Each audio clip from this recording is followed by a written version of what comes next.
ഓം ശ്രീ ഗണേശായ നമ. ഓം ശ്രീ ഗണേശ ശാരദാ ഗുരുഭ്യോ നമ.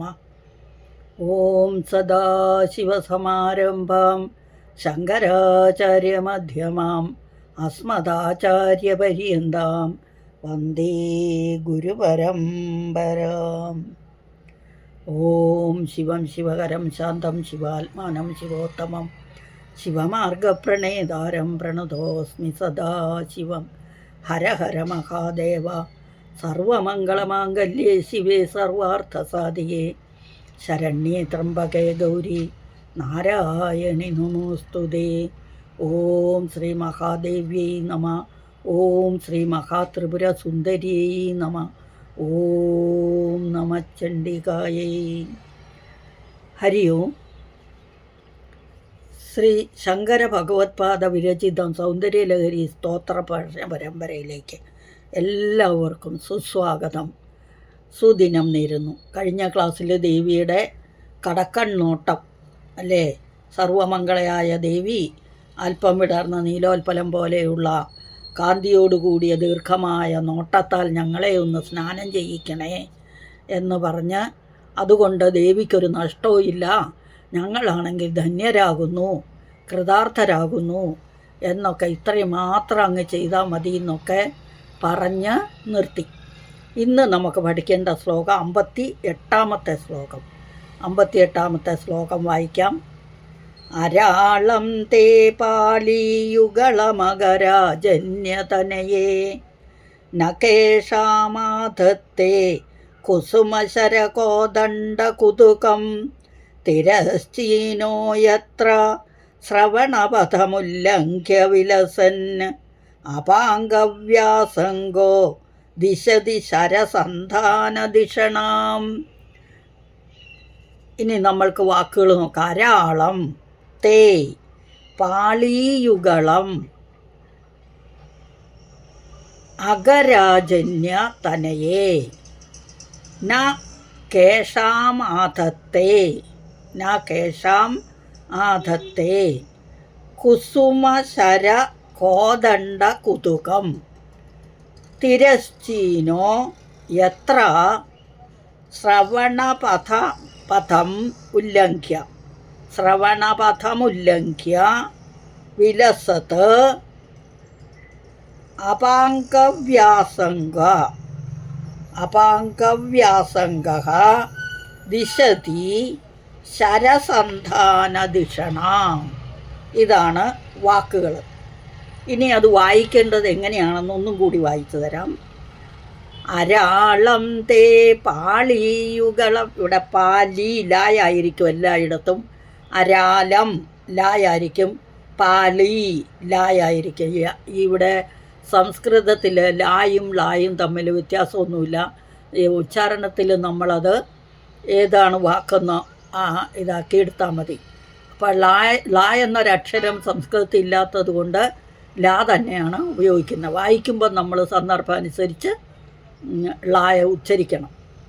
ഇവിടെ അരാളം തേ പാളിയുഗളമകരാജന്യതനയേ ഒരു പദമാണ്. പാളീയുഗളം അഗരാജന്യതനയേ. അഗരാജനി അതനയേ എന്നാണ്. അതൊന്നിച്ചു വരുമ്പം പാളീയുഗളമകരാജന്യതനയമാ വരും. എന്തുകൊണ്ടാണ്? അനുസ്വാരവും ആയും ഒന്നിച്ചു വന്നപ്പം മകാരമായി മാറി. അതുപോലെ തന്നെ ന കേഷാം ആധത്തെ, കേഷാം ആധത്തെ അനുസ്വാരം പ്ലസ് ആ വന്നപ്പോൾ മകാരമായി മാറി, കേഷാം ആധത്തെ എന്നായി. ഇനി കുസുമ ശര കോദണ്ഡ കുതു, അവിടെ ഒന്നും ഇല്ല, അത് ഒറ്റപ്പതാണ്. തിരശ്ചീനഹ എത്ര ശ്രവണപഥം ഉല്ലംഘ്യ അനുസ്വാരം പ്ലസ് ഊ വന്നപ്പം മൂ ആയി മാറി. വിലസത്ത് ത പ്ലസ് നാ വന്നപ്പോൾ അത് ഇന്നായി മാറി. അപ്പോൾ വിലസന്നപാംഗം അനായ ഇരട്ടിച്ചു, എന്നിട്ട് ഒന്നിച്ച് ചൊല്ലുവാണെങ്കിൽ വിലസന്നപാംഗവ്യാസംഗോ എന്ന് ചൊല്ലണം. അല്ല നിർത്തണം എന്നിതുണ്ട്. വിലസത്ത് അപാംഗവ്യാസംഗോ എന്ന് വായിക്കാം. ശരിക്കുള്ള ഇത് വിലസന്നപാംഗവ്യാസംഗോ എന്നാണ് പദം. ദിശതി ശരസന്ധാനധിഷണാം. ഇനി എങ്ങനെയാണ് വായിക്കുന്ന നോക്കാം. അരാളം തേ പാളിയുഗളമകരജന്യതനയേ നകേഷാമാധത്തെ കുസുമശരകോദണ്ഡകുതുകം തിരശ്ചീനോ യത്ര ശ്രവണപഥമുല്ലംഘ്യ വിലസന്നപാംഗവ്യാസംഗോ ദിശതി ശരസന്ധാനധിഷണാം. ഇനി നമുക്ക് ഓരോ വാക്കിൻ്റെ അർത്ഥം ഒന്ന് നോക്കാം. എന്താണ് അരാളം? ആദ്യത്തെ വാക്കാണ് അരാളം. അരാളം എന്ന് പറഞ്ഞാൽ വളഞ്ഞത് അല്ലെങ്കിൽ വക്രമായത് എന്നർത്ഥം. തേ എന്ന് പറഞ്ഞാൽ അങ്ങയുടെ ദേവിയുടെ പാളീയുഗളം. പാളീയുഗളം എന്ന് പറഞ്ഞാൽ രണ്ട് ചെവികൾക്കും രണ്ട് കണ്ണ്, യുഗളം എന്ന് പറഞ്ഞാൽ രണ്ടെന്നർത്ഥം. അപ്പോൾ രണ്ട് ചെവികൾക്കും രണ്ട് കണ്ണുകൾക്കും മധ്യേയുള്ള ആ പ്രകാശത്തെയാണ് ഈ പാളീയുഗളം എന്ന് ഉദ്ദേശിക്കുന്നത്. രണ്ട് കണ്ണുകൾക്കും രണ്ട് ചെവികൾക്കും ഇടയ്ക്കുള്ള ഭാഗം. അപ്പോൾ നമ്മൾ കണ്ണാടി വെക്കുമ്പോൾ വരുന്നില്ലേ ഈ ഭാഗം, ഇതിൻ്റെ ചെവിയുടെ അറ്റം അല്ല, മധ്യഭാഗമാണ്. ചെവിയുടെയും കണ്ണിൻ്റെയും മധ്യഭാഗം അത്. അപ്പോൾ ഇവിടെ എന്താണ് സംബോധന ചെയ്യുന്ന? ആരെയാ വിളിച്ച് പറയുന്ന ഇത്? അഗരാജന്യതനയേ. അകം എന്ന് പറഞ്ഞാൽ പർവ്വതം. നഖം അകമൊക്കെ പർവ്വതമാണ്. അത് ചരിക്കുന്നില്ല, അതുകൊണ്ട് ചരിക്കാത്ത വസ്തുവായതുകൊണ്ട് അതിന് പർവ്വതം. എന്നാൽ നാഗം, നായിക്ക് നഖം എന്ന് പറഞ്ഞാൽ പർവ്വത, നാന്ന് കൂട്ടിയാലോ നാഗം, അപ്പം ചരിക്കുന്നത് അത് സർപ്പമായി മാറും. അപ്പം ഇവിടെ അഗരാജന്യതനെ, അകം പർവ്വതം, രാജനി എന്ന് പറഞ്ഞാൽ പുത്രി, തനയ പുത്രിയാണ്. അപ്പം അഗരാജന്യതനെന്ന് പറഞ്ഞാൽ പർവ്വതത്തിൻ്റെ പുത്രി എന്നർത്ഥം. അപ്പം പർവ്വതം ഏത് പർവ്വത? ഹിമവാൻ പർവ്വതം, അതിൻ്റെ മകള് പാർവതീ ദേവി. അപ്പോൾ ഇവിടെ എന്താണ് സംബോധന? അല്ലയോ പാർവതീ ദേവി, അല്ലെങ്കിൽ അല്ലയോ പർവ്വതരാജപുത്രി എന്ന് വിളിച്ചിട്ട് പറയാണ്. അങ്ങയുടെ വളഞ്ഞ രണ്ട് ചെവികൾക്കും രണ്ട് കണ്ണുകൾക്കും മധ്യേയുള്ള ആ പ്രകാശം, ആ പ്രകാശം ന കേശാം ആധത്തെ. കേശ ആർക്ക് എന്നർത്ഥം. ന കേശാം ആധത്തെ, ആർക്ക് തന്നെ ചെയ്യുന്നില്ല എന്ന് പറഞ്ഞാൽ ദേവിയുടെ നോട്ടം എല്ലായിടത്തും ചെന്ന് പറ്റുന്നു, ഒരിടത്ത് തന്നെ അല്ലെന്നർത്ഥം. കടക്കണ്ണോട്ടം. അപ്പോൾ കുസുമശര കോദണ്ഡ, എന്നിട്ട് അതിൻ്റെ വർണ്ണന പറയുക, ആ സൗന്ദര്യത്തെ വർണ്ണിക്കുന്നതാണ്. കുസുമശര കോദണ്ഡ കുതുകം. കുസുമം പുഷ്പമാണ്, ശരം എന്ന് പറഞ്ഞാൽ ബാണം, അമ്പാണ്, കോദണ്ഡം ധനുസ്, വില്ലാണ്. അപ്പോൾ അതിൻ്റെ കുതുകം എന്ന് പറഞ്ഞാൽ സന്തോഷം അല്ലെങ്കിൽ സൗന്ദര്യം. അപ്പം ഈ പുഷ്പബാണ ധനുസിൻ്റെ സൗന്ദര്യത്തെ ആർക്ക് തന്നെ ചെയ്യുന്നില്ല എന്ന്.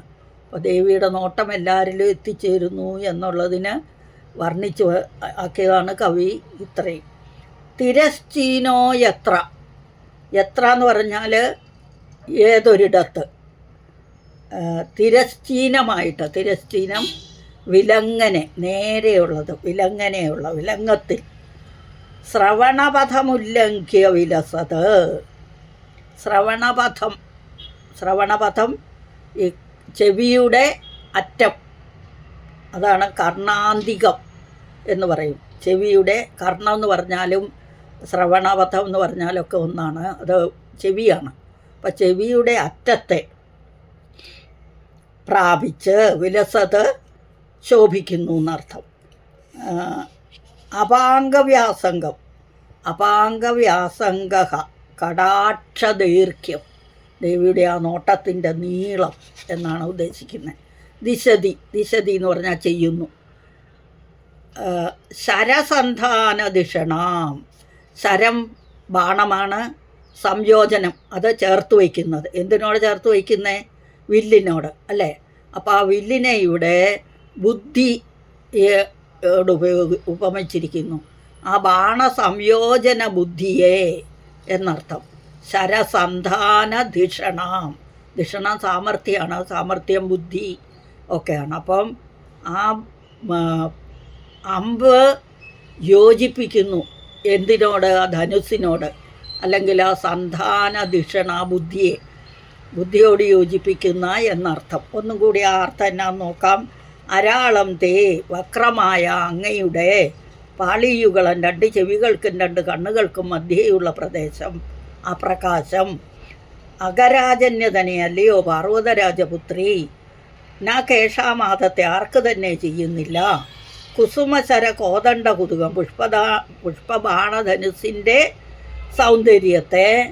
തിരശ്ചീനോ എത്ര, ഏതൊരിടത്ത് വിലങ്ങത്തിൽ ശ്രവണപഥമുല്ലംഘ്യ, ചെവിയുടെ അറ്റം വരെ, അതായത് കർണാന്തികത്തെ പ്രാപിച്ച് വിലസത് ശോഭിക്കുന്ന അപാംഗവ്യാസംഗ എന്ന് പറഞ്ഞാൽ കടാക്ഷദൈർഘ്യം ശരസന്ധാനധിഷണാം ദിശതി, ബാണസംയോജന ബുദ്ധിയെ ചെയ്യുന്നു എന്ന്.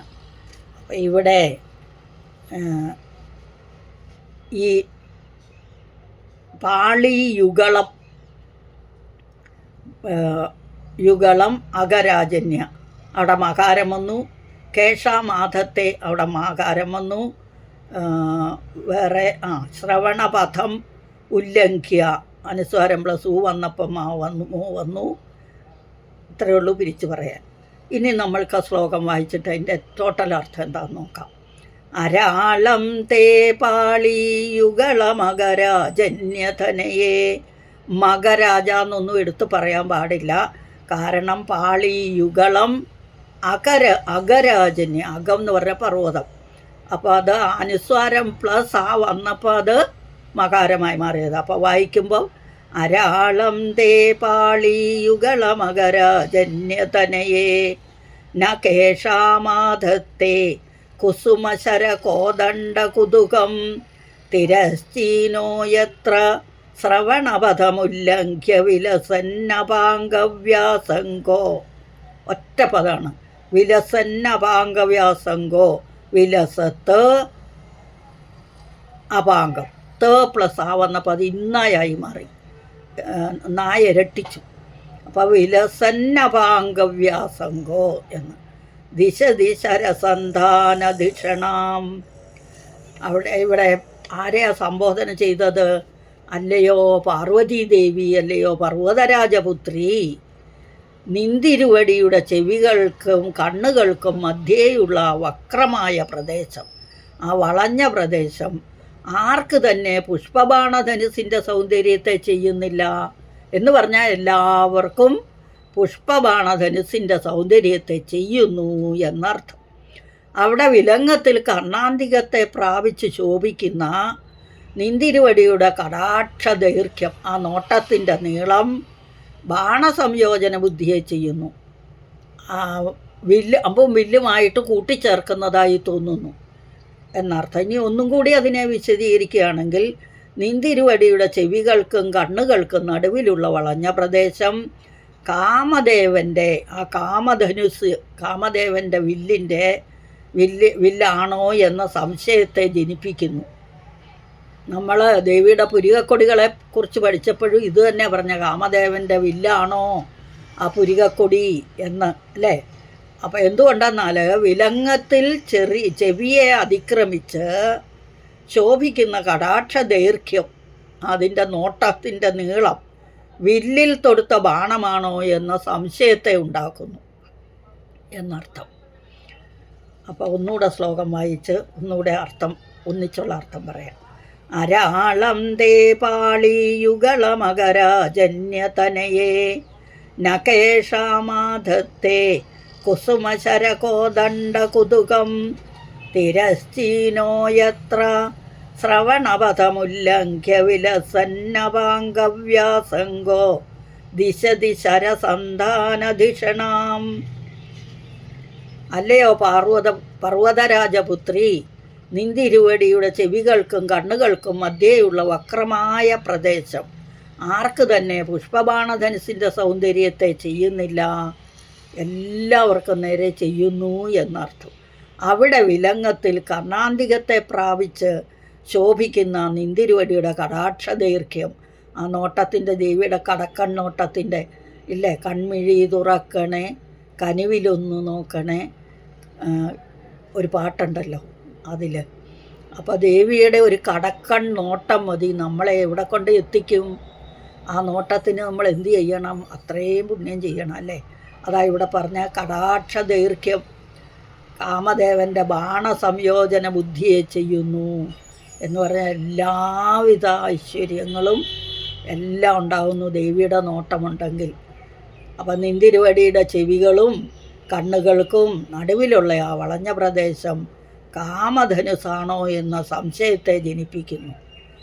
എന്തുകൊണ്ടാണെന്നാൽ അത് വളഞ്ഞ് വിലങ്ങത്തിൽ ചെവിയെ അതിക്രമിച്ച് ശോഭിക്കുന്ന കടാക്ഷ ദൈർഘ്യം അത് വില്ലിൽ തൊടുത്ത ബാണമാണോ എന്ന സംശയത്തെ ഉണ്ടാക്കുന്നു.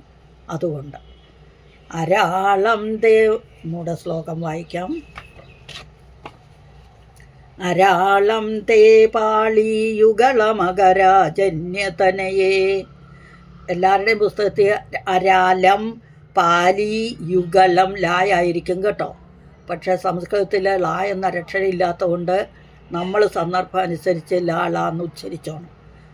അരാളം തേ പാളിയുഗളമകരാജന്യതനയേ നകേഷാമാധത്തെ കുസുമശരകോദണ്ഡകുതുകം തിരശ്ചീനോ യത്ര ശ്രവണപഥമുല്ലംഘ്യ വിലസന്നപാംഗവ്യാസംഗോ ദിശതി ശരസന്ധാനധിഷണാം.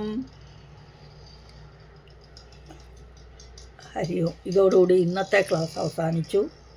അടുത്ത ശ്ലോകവുമായിട്ട് അടുത്ത ക്ലാസ്സിൽ വരും വരേക്കും ഹരി ഓം. സകലം ശ്രീദേവ്യാർപ്പണമസ്തു. അമ്മേ നാരായണ.